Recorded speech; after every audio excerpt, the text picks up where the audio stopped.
anterior clase habíamos avanzado el tema número 1, que era conocer a la bacteria.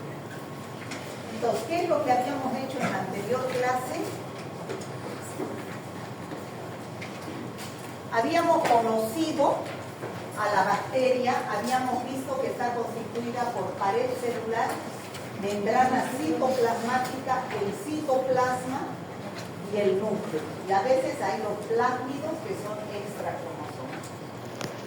Los elementos variables o facultativos pueden ser la cápsula, los flagelos, las fimbrias, el glicocálix y a veces forman los esporos, que es la forma de resistencia de las bacterias. Entonces, la bacteria cuando está bajo esta forma se llama forma vegetativa. Y cuando la bacteria está bajo esta forma se llama espora. ¿No? Entonces, ¿cuándo se encuentra bajo la forma vegetativa? Cuando las condiciones de vida son favorables. Y cuando se encuentra bajo la forma de esporo, cuando las condiciones de vida no son favorables, son adversas. ¿Ya? Pero ambos puede haber, no es definitivo. El esporo, cuando las condiciones de vida son favorables, puede volver a la forma vegetativa. La forma vegetativa se vuelve nuevamente esporo cuando las condiciones de vida son adversas. O sea, es reversible, ese era el tema. Hoy día vamos a seguir conociendo a la bacteria, viendo su morfología, es decir, bajo qué forma se presenta la bacteria. La división, cómo se divide la bacteria. El crecimiento, cómo crecen las bacterias. ¿Ya? Entonces, repasando la unidad 1, ya les acabo de decir lo que habíamos visto en la anterior clase, los elementos obligados o constantes y los elementos facultativos de una bacteria. De cada uno de estos hemos visto cuál es su función y hemos visto cuál es su composición. Ahora, como les decía, vamos a ver este tema. La morfología. Entonces vamos a ver cómo las bacterias se clasifican de acuerdo a su forma en cocos, en bacilos y en espirilos. Hay bacterias que son cocos redondos, hay otras que son bacilos y hay otras que son espirilos. Eso vamos a avanzar ahora. Vamos a describir el proceso de división bacteriana, o sea, vamos a ver cómo esta bacteria se divide en dos células hijas exactamente iguales cada 20 minutos más o menos, y esta célula hija va a dar lugar a otras dos células hijas, y así sucesivamente en progresión geométrica cada 20 minutos. A eso se llama fisión binaria transversal. ¿Qué más vamos a ver? Vamos a describir cómo crecen las bacterias in vivo e in vitro.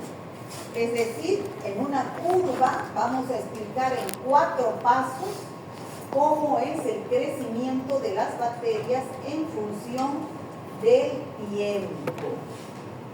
¿Ya? Esa es la curva del crecimiento bacteriano. Vamos a describir el metabolismo de la bacteria.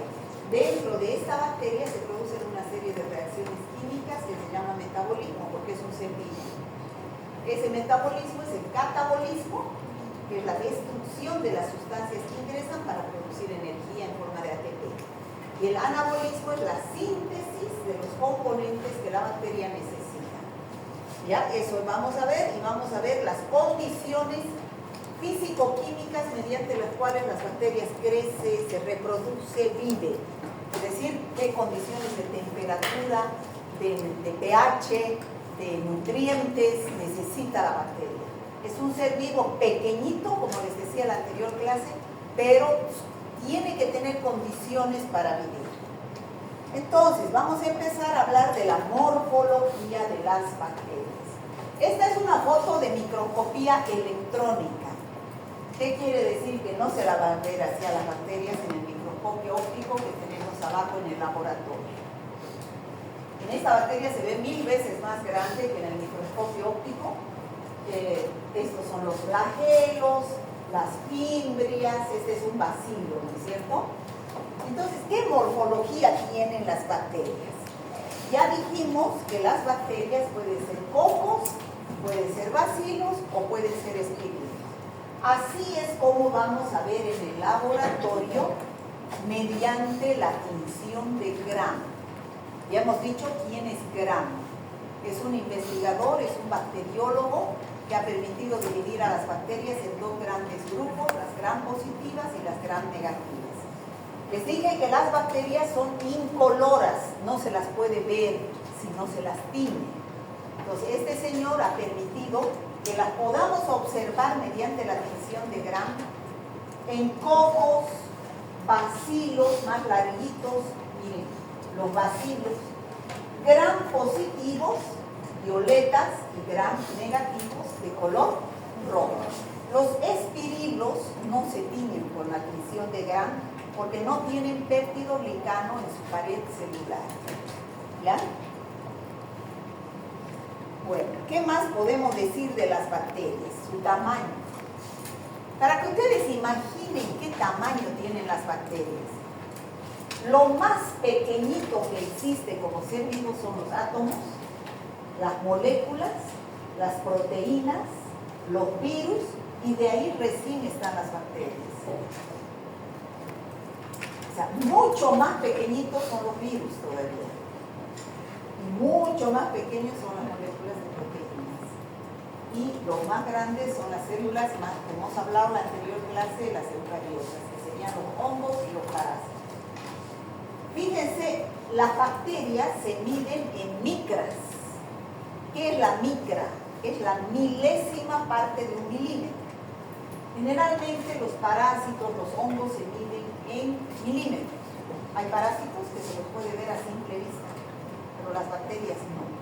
Las bacterias es la milésima parte de un milímetro. O sea, ¿cómo vamos a ver a simple vista? Necesitamos microscopio. ¿Ya? Y los virus se los mide en nanómetros. ¿Qué es el nanómetro? La milésima parte de un nanómetro. Imposible verlos con el microscopio electrónico, es solamente con el microscopio óptico, es solamente con el microscopio electrónico. Entonces, ¿se dan idea de lo pequeñitas que son las bacterias? Chicos, los bacilos son más grandecitos que los cocos. Los bacilos miden de 1 a 10 micras. Los cocos tienen un diámetro de 0,2. O sea, entre el coco tiene un diámetro de aquí a aquí de 0,2 a 2 micras. O sea, son sumamente pequeños. Las bacterias a veces están solitas, aisladas, se dice, como vemos acá. Este es un coco, este es un bacilo. Pero a veces se agrupan. Cuando se agrupan reciben diferentes denominaciones. De ahora en adelante ustedes tienen que saber que un coco es redondo. Acuérdense de los cocos, yo creo que todos conocen los cocos, ¿o no? ¿Sí o no? Sí. ¿Cómo es un coco? Redondo. Redondo, ¿no es cierto? No es largo. Entonces, coco. Cuando se agrupan de dos en dos se llama diplococo. Cuando se agrupan en racimos son estafilococos. Cuando se agrupan en cadenas, estreptococos.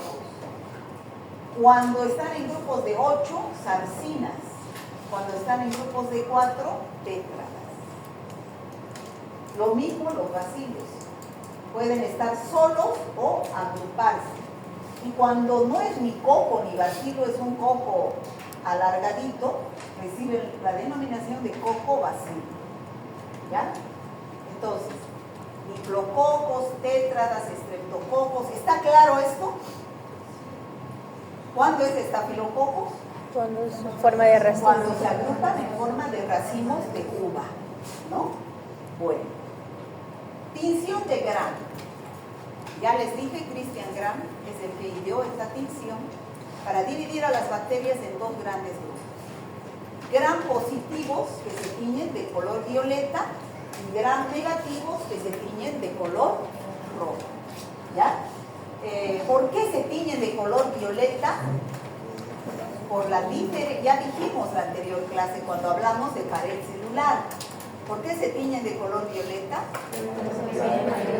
Porque tienen mayor cantidad de péptidoglicano en su pared celular. Un 90% de péptidoglicano y un 10% de ácidos teitoicos. Eso tienen en su guía. El péptidoglicano capta el cristal violeta. En cambio, los gram negativos se tiñen de color rojo. ¿Por qué se tiñen de color rojo? Porque tienen una capa delgadita de péptidoglicano, ¿no es cierto? Y no capta el cristal violeta y es decolorado por el alcohol acetona. Eso lo vamos a ver en práctica. Ahora solo me interesa que hay dos grandes grupos, gram positivos y gram negativos. ¿Y por qué nos interesa clasificar a las bacterias en dos? Para el tratamiento.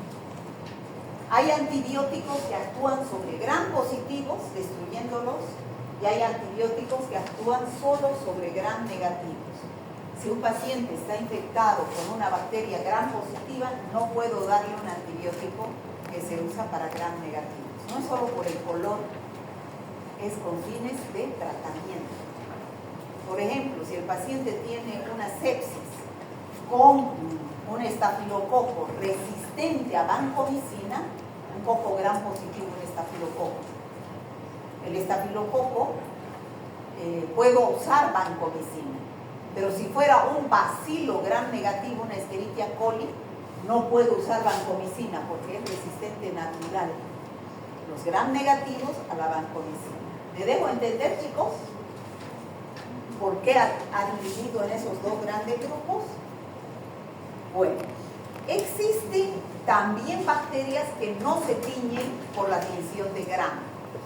O sea, cuando nosotros vayamos a describir a las bacterias, vamos a describir primero las que se tiñen por la tinción de gram. Aquí en su guía ustedes tienen la clasificación de la tinción de gram, que es la próxima clase que vamos a ver la próxima semana. Todas estas bacterias las vamos a estudiar cada clase de teoría, una cada clase.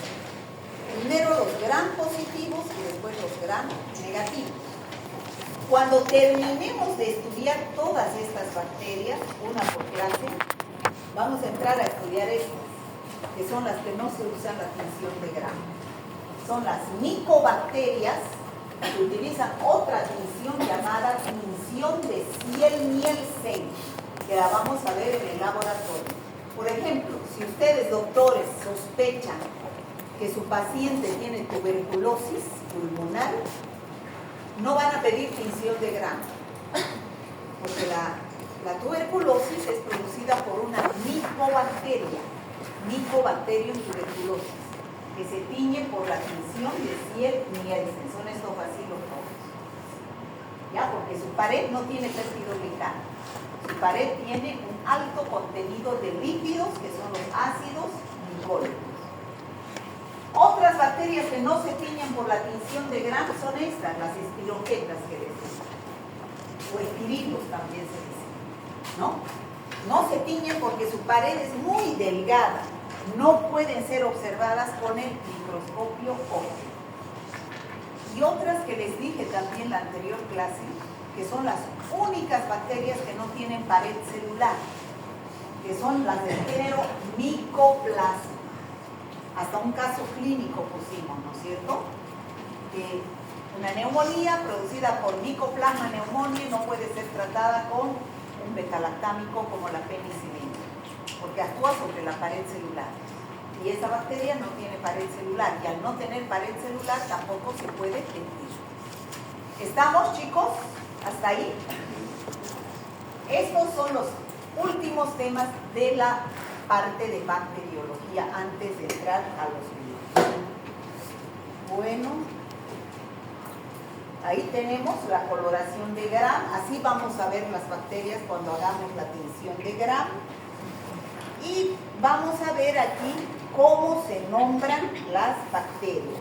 No sé por qué esto se me pasa.